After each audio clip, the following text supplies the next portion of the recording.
to the glory of the triune God, because that's sort of how the early church summarized it in Philippians chapter 2.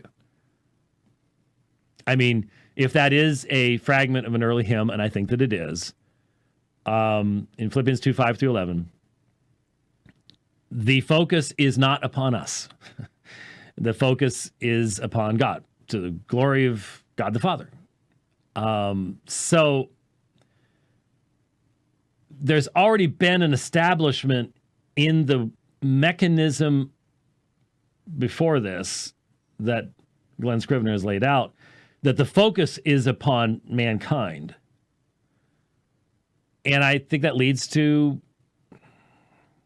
having to deal with things from a different perspective. Let's just put it that way. Okay. This is basic Trinitarian theology. Did God not sacrifice himself?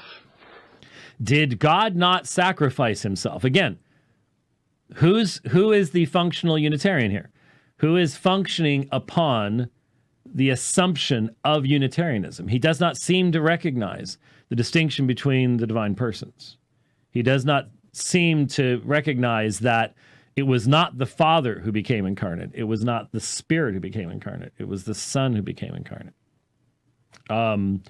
It's just a part of his thinking. The Father sent the Son. But they're the same. But they're the same. Modalistic Unitarianism. And if someone, you know, I've got Twitter up here. If someone out there knows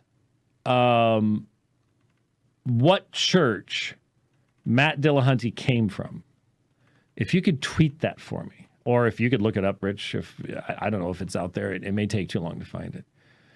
But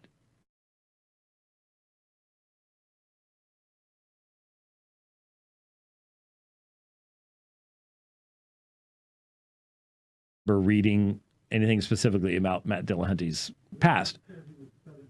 Southern Baptist. Well, I've met more than one modalistic Southern Baptist. 25 years, Southern Baptist. That's what Rich is telling me.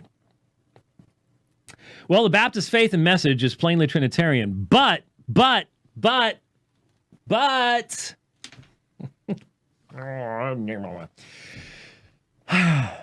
remember when a oneness group, or at least with oneness people in it, Phillips, Craig, and Dean, sang for the Southern Baptist Convention?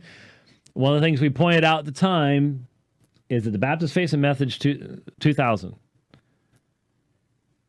does not contain enough specificity on the doctrine of the Trinity to detect modalism.